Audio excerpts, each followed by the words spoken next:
All right, it's Paul. And Marcus. And today we are looking at these Fallout Magic the Gathering starter decks. I'm not a long-time Fallout fan, just because I hadn't really played the games much. But I did watch the new series, per Marcus's recommendation. It was good. It was good. Yeah. No, I really enjoyed it. I mean, just the mix of humor with post-apocalyptic seriousness was really great. Somebody asked me when I told them they should watch it. They asked me, they were like, "Oh, is it serious?" And I stalled. I was like, "Well, I mean, sort of, but it's also super fun." What was the movie where the guy rode the atomic bomb with the cowboy hat? Well, Doctor No. No, well, Doctor No. No, it wasn't the Buckaroo Banzai. No, that wasn't him. No. It'll come to me. But it's a wonderful game series that actually started with Wasteland. Fun fact.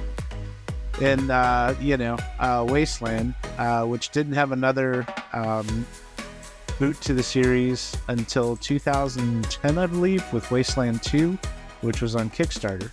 Also, in that time, the series Fallout came out and gained a lot of traction in the PC world and the console market.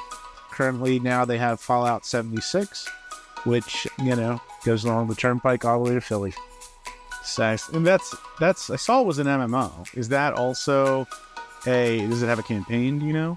There are some campaigns, but it's mostly stories, and it was their first kind of concept to open world.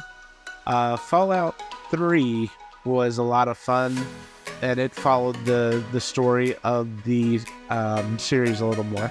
So I'm excited because I get to explore those for the first time. Usually I've explored a franchise already and I get some new piece of content and I'm like, oh, this is great, but now what?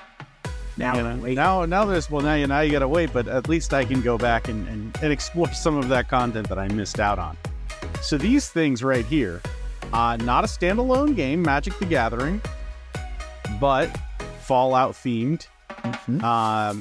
There's a lot I don't know about Magic the Gathering other than the basics, but I thought it would be really cool to open these up and see what's in them. They're kind of hard to get right now. They sold out pretty quickly, and with the series coming out, yeah. Yep. And I think, did these come out before, or no? The prices aren't on here, but these were like $60 or $70. They're pretty expensive per box. It's a little salty. Yeah, I mean, I can't imagine that's the MSRP, but just as it is now, retailers have gotten smart to this sort of thing, and they'll just release them at a price way above MSRP if they know they're going to sell out. And I mean, that has its ups and downs. The decent thing is that some places, like Best Buy, will have these. Not that we're endorsed in any way or by them, but Best Buy, for instance, seemed to have a lot of these, even though other places they were completely sold out. Yet they were at a higher price point. So something to keep in mind. I'm excited to open these. I have a feeling they'll follow more of the character representations in the game and not necessarily in the show. But I don't know for sure. I don't know what they'll be based off of or what these cards will be like. So you want to open these boxes up? Before we do that, I'm going to read the contents. The contents, it's a 100-card deck, 38 new cards, a deck box, 10 double-sided token cards, foil-etched display commander, which you saw on the front, life wheel, strategy insert reference card. Now, I'm curious how the 100 cards come. And when it says 38 new cards, I'm curious what that means exactly. But we'll get to find that out as we open these up.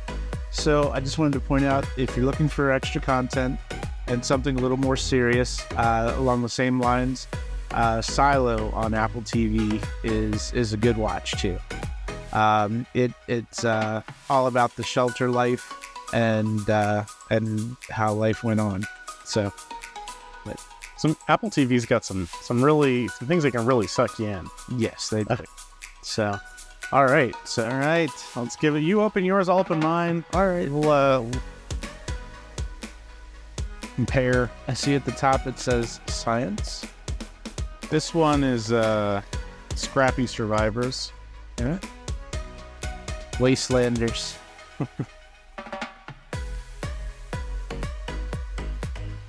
Trying to open it nicely. Oh, there it goes.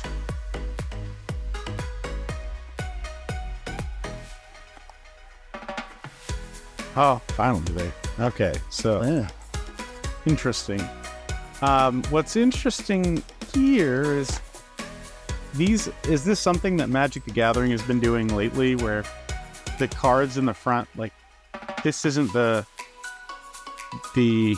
real card? Oh, there's tokens. Yeah, there's tokens in here, which is pretty cool. I have not seen tokens before. Not in MTG. And you get this life wheel. Ah. Pack. Yeah, so see, I knew there was a booster pack. Well, maybe not. Maybe it's a sample pack, a booster sample pack. Well, hey, it's better than nothing.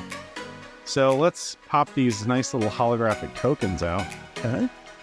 And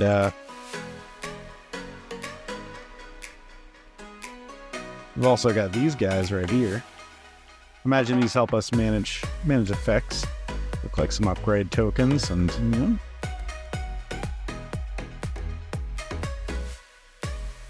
Magic the Gathering being one of the most popular deck games of the 90s. And continues. still probably one of the most popular.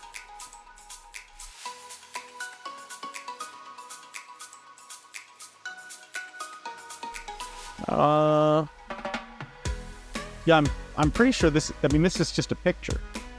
But I'm curious where that card. Oh, it is. It's right here. I wonder if it's larger than. It's a little tiny bit larger than the actual card. Interesting. It is not interesting that they do that because if you look at like Pokemon packs, they're not like that. It's the actual card that they're showing up front. So there's that. There's something else in here. Oh, this is the deck box. Oh, nice. Yeah. So, I mean, that's pretty neat. Well, yeah, for the price, you get a little more.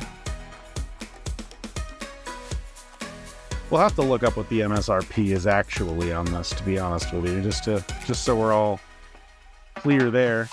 And then what's cool is since we have these. Oh, well, there's also this booklet. Hold on, let's see what this is. This expands out to being a playmat, maybe? Maybe? No. Getting a little bit ambitious there.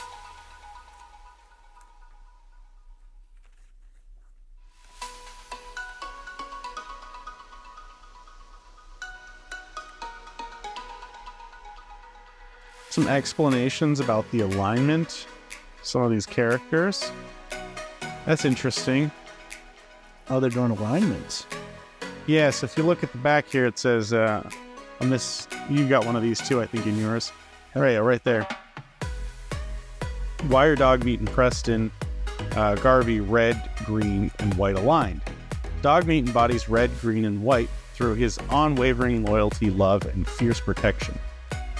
Preston's heroic commitment to justice and the defense of his community also place him in this alignment. So that's interesting.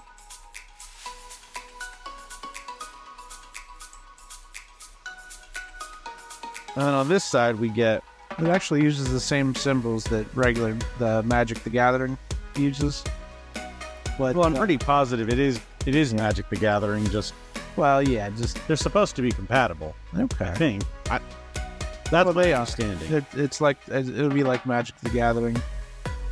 So in order to play this card, I'd have to have one of each of these resources.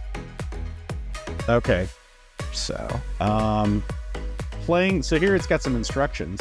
You can read playing the deck. Surviving the wasteland is more fun with friends. With Dogmeat ever loyal as your commander, you can dig around for aura and equipment cards in your graveyard to suit up your character or creatures. The more weapons and gear you carry, the better, but you'll pick up a lot of junk while scavenging. Junk tokens are artifacts that allow you to exile the top card of your library and cast it that turn. Use it or lose it. Preston is another steadfast option to the helm your deck. He creates auras that enchant your lands and allow you to untap your enchanted permanence, keeping you ahead on mana and protected by your creatures. Now get out there, Vault Dweller. A settlement needs your help. And then there's some rules down below. Commander is a free-for-all multiplayer game that uses these additional Magic rules. So I guess when they say, so this being a Commander deck, anything that's a Commander deck, and excuse my ignorance with Magic the Gathering, because it's been some time since I've even looked at one of these types of decks. The rules are a little bit different. It says you start the game with 40 life. Your commander starts the game game in the command zone. You can cast your commander from the command zone. The commander tax makes it cost 2 more for each time you've previously cast it from the command zone. If your commander would be put into your hand or library, you can have it go to the command zone instead. If your commander is put into your graveyard or exile, you can move it from there back to the command zone. Alright, so if a spell or ability caused that to happen, wait for that spell or ability to finish before moving your commander this way. The commander deals 21 or more combat damage to any one player throughout the game. That player loses. Interesting. So, that is interesting. Yeah, that's double the life, though, of the original. Well, if you think about it, if you read the bottom, it does say if your commander deals 21 or more damage to any one player throughout the game, that player loses. Wow. But I think the idea about having the 40 life is that we could have 5 people here playing. And that if any one of those players were to deal 21 damage to somebody specifically, 20 and they'd be out.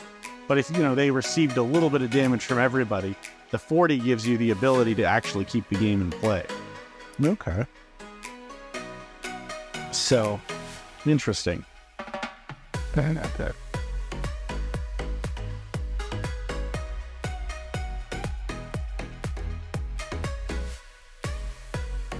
And then, here on the back, there's a card that says the popular Magic format standard. The standard format uses 60-card deck made up of the most recently released Magic sets. Booster, Draft, which I think, is pretty common. The other one is the Commander, which we just talked about. Each player chooses a legendary creature to be their commander and builds a 99-card deck around that creature. And that is what this 99 cards. There's 100 cards here. Okay. You have 2 commander options in each deck. So one thing we can do, if you're interested, the Commander Liberty Prime or Dr. Madison Leaf. Mm-hmm. Okay. Nice. Yeah. So one thing we can do while we're here is we can open this booster pack if you. Sure. I'd be very curious to see what we get in these booster packs. So before we even open anything else, this is a sample booster pack. I think it feels like it's got like 3 cards in it, to be honest with you. A little light. It is indeed, yes. All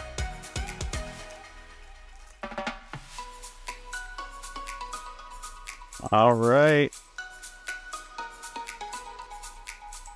So this is James Wandering. That's pretty cool. Human scientist. And then this is a heroic intervention card. So one of these is actually, this is a legendary creature card, technically, which I wonder if he could play. He might be able to be a commander. Well, a little as I know, but that's pretty cool. So there's 2 cards plus this QR code. I have a Steel Overseer.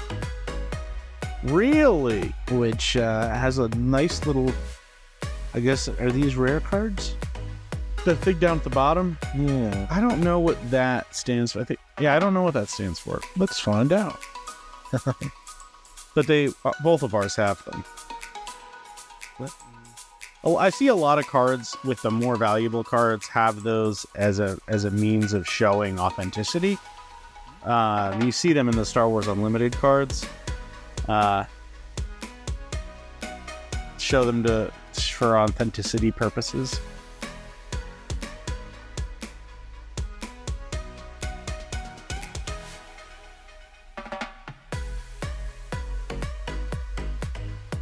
You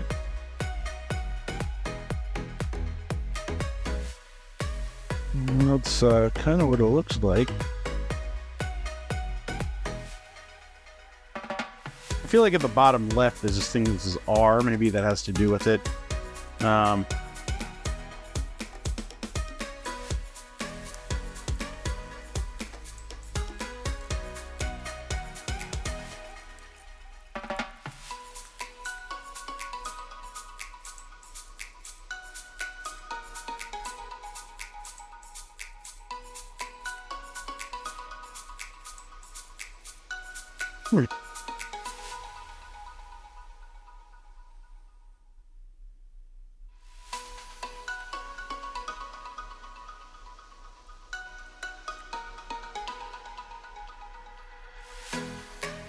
Let's see.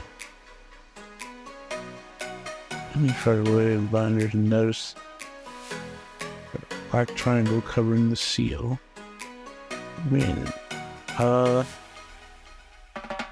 So the seal being off-center or partially fully missing is a very common type of misprint. It's not desirable. No, that's not what we want. That's not what it is, though. No. Well, I guess it's just the seal. Yeah, we'll see when we open this rest. Let's open the 100 pack of the deck right here. Okay. See what we got in it. So we can put these to the side and see if these all have seals. I imagine they won't. Okay. But we shall see.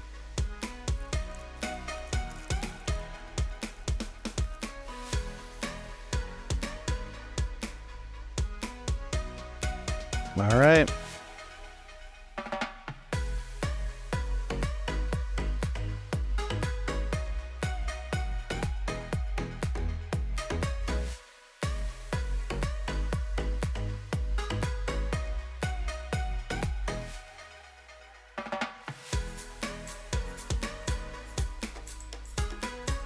Yeah, they don't all have the shiny seal. There they are. Well, let's do it. Were you gentle? Yeah. No. I mean, as much as possible. There.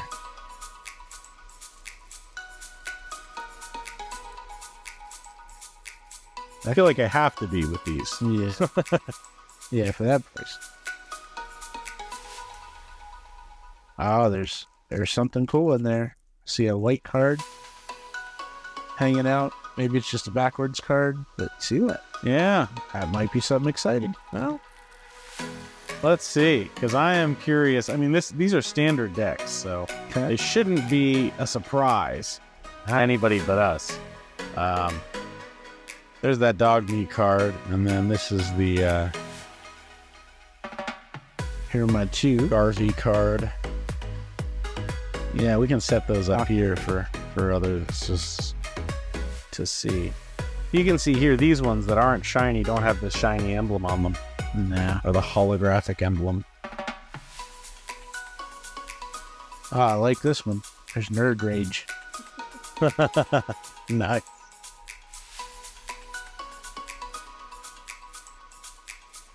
Ooh, I can already see a robot deck coming.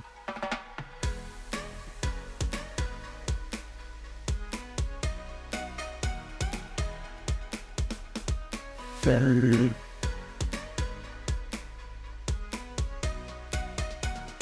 bring them into their fields here. I guess I could separate them that way. What, by color? Is that how you're separating them? Yeah, by their mana. Oh, look. Artifact.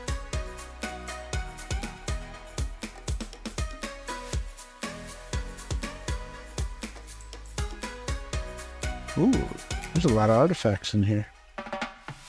Are they normally relatively sparse? They are. At least in the original Magic the Gathering decks.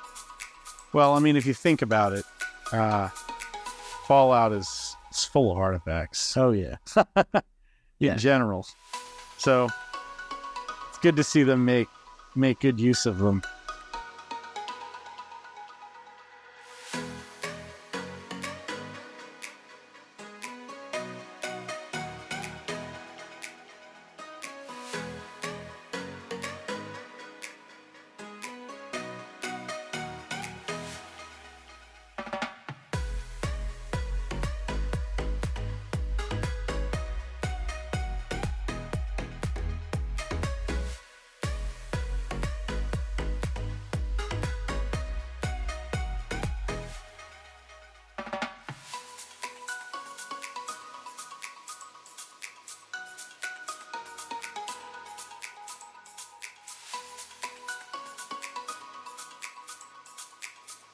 So a lot of these Aura cards have some sort of effect as well. Wow. Right? Let's see. I don't know if I can find a couple that we're on. Is that normal play for them to have an effect? So like this one, enchantment or a card, it's well rested is what the name of it is called. It says enchanted creatures, the creature has, whenever this creature becomes untapped, put +1/+1 counters on it. Then you gain 2 life and draw a card. This ability triggers only once each turn. Nice. So Do you have to tap something or play it? it says, whenever this creature becomes untapped. But if I'm understanding correctly, you play this aura and it stays on the board, right? Yeah. So while this aura is on the board, you would be able to what does it say whenever this creature becomes untapped? You play it on a creature. Okay, right. It's like an enchantment? Right. An aura? Okay. Here's something interesting. You have to play it on, you have to specify, you'd have to actually put it on. Wouldn't be able to just aggregate, be like, oh, I've got 10. As this saga, here's a Vault 13 Dweller's Journey. As this saga enters, and after your draw step, add a lore counter, sacrifice after 3. So for each player, so you add lore counters to this. That's kind of neat, though. That's a different. Oh. So for each lore counter, once you get to the third one, you can sacrifice the card. This is what it looks like.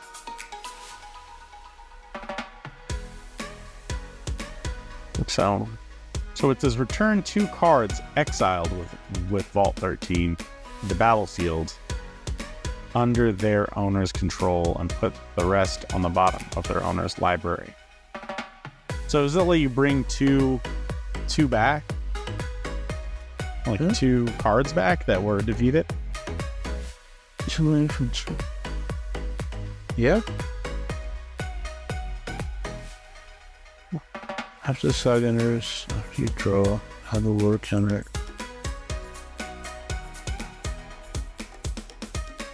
So for each player, exile up to 1 other target enchantment creature that a player controls until Vault 13 leaves the battlefield.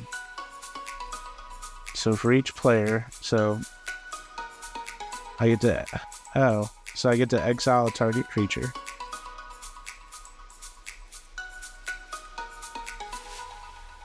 So for it basically kind of puts your creature in a timeout for a couple turns.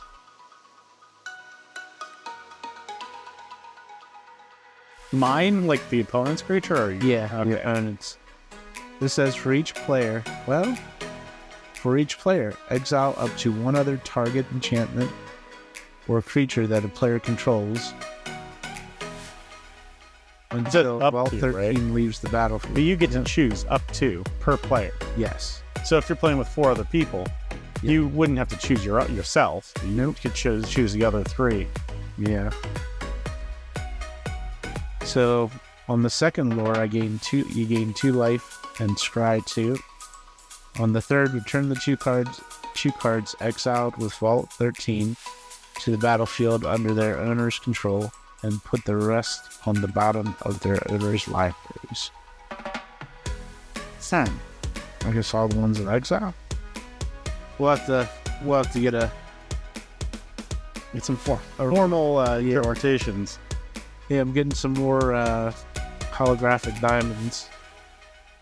As you Nice, yeah. They're popping up now.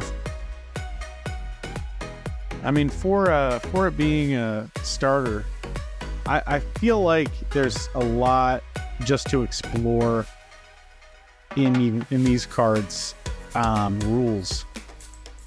Like, I think you could probably, these 2 starter decks in and of themselves could wind up being, a pretty hefty game to just play between 2. Oh yeah, absolutely.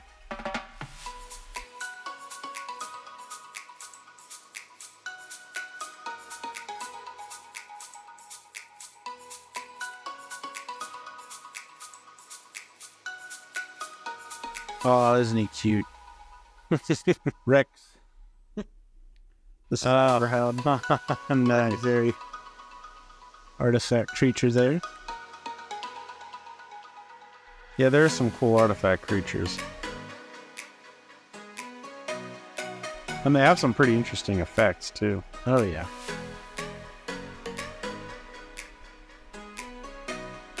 Yeah, here's the, I have the Vault 101 Saga card. That's called Birthday Party. And first is create a 1/1 white human soldier creature token and a food token. A food token is an artifact with 2, you gain 3, sacrifice this artifact, you gain 3 life. You may put an aura or equipment card from your hand or graveyard onto the battlefield. If an equipment is put onto the battlefield this way, you may attach it to the creature you control.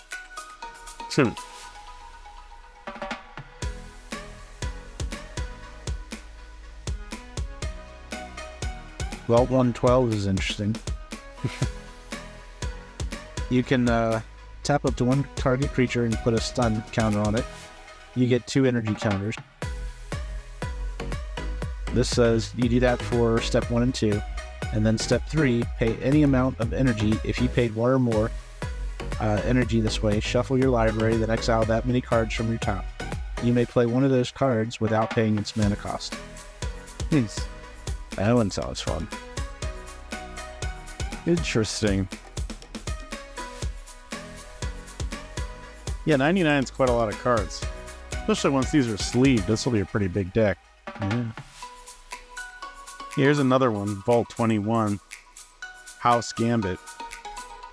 So, discard a card, then draw a card, reveal up to 5 non-land cards from your hand. For each of those cards that has the same mana value as another card revealed this way, create a treasure token.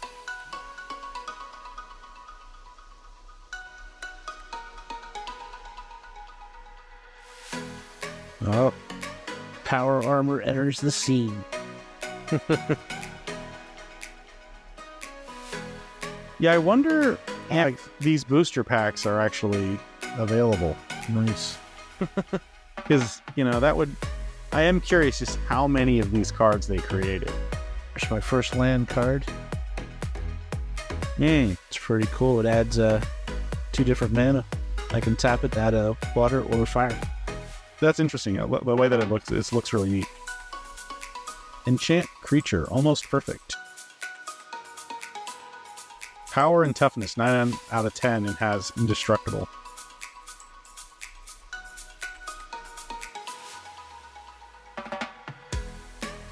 Achievement Knight. Now here's a card. Austere Command. Choose 2. Destroy all artifacts, destroy all enchantments, destroy all creatures with a mana value of 3 or less, destroy all creatures with a mana value 4 or greater. That's brutal. Choose 2. Yeah, I know. So destroy all creatures theory. Wow. I found another legendary creature, human warrior. Right. Yeah, that's interesting. I don't know. I imagine you could swap these out as the commander if you wanted to. Right. Right. So you've got these 2 commanders right here, but I don't know if there's anything else that makes them a commander other than them being a legendary creature. Okay. Can't say for sure, right? Right. But I don't see why not. and there's another legendary creature.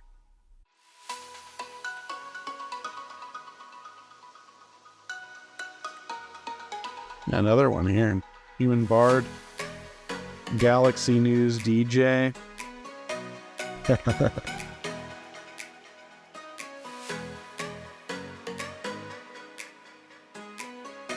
Pip-Boy 3000.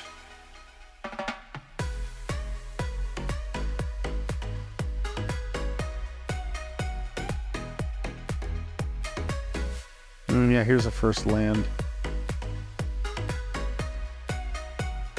Gives you, what was it, 1 of each? Nice.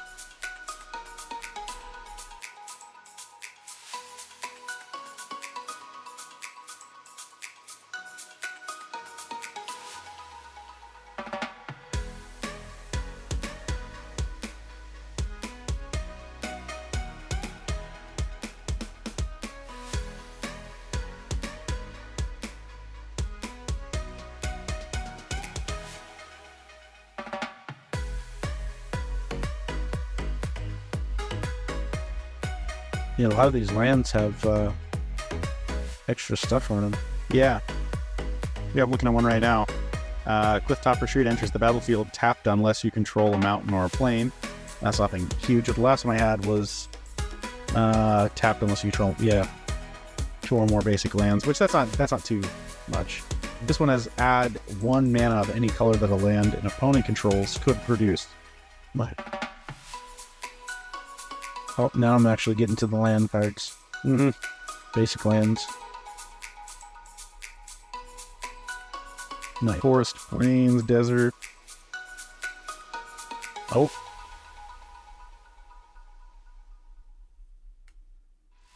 Well, there's another Dr. Madison Lee. Oh. Not as foil, but Are you sure it's not as foil? yeah. It is foil in the outland, and in reverse. It's a reverse hollow card. Nice. Yeah, that is cool. There's got to be one in this deck too.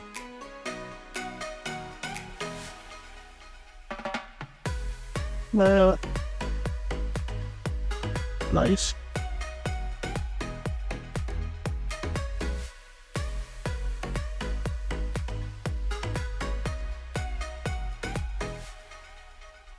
These are some interesting. The basic land cards look really nice. Yeah, you've got a couple of those. There's that full. Oh, yeah. It is. Here's an interesting card. Oh, it's a token card.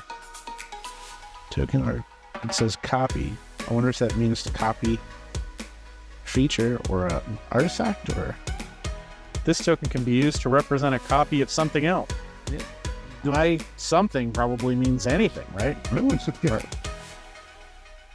I got to some token artifact features and tokens. Let's see what token artifacts are. That's kind of neat. All right, here we go. This is the reverse hollow of Dog Meat Ever Loyal. Oh, and these are thicker. I don't know if you noticed that. The reverse hollow cards are thicker. I wonder if they're literally meant. I can't imagine they're meant to be played. I would collect them. Right. Well, that's what if you look, Yeah. I'm pretty sure this is the one that's meant to be played. And then this is just only meant for collecting purposes. Because if it's too thick, I imagine it wouldn't be fair play either.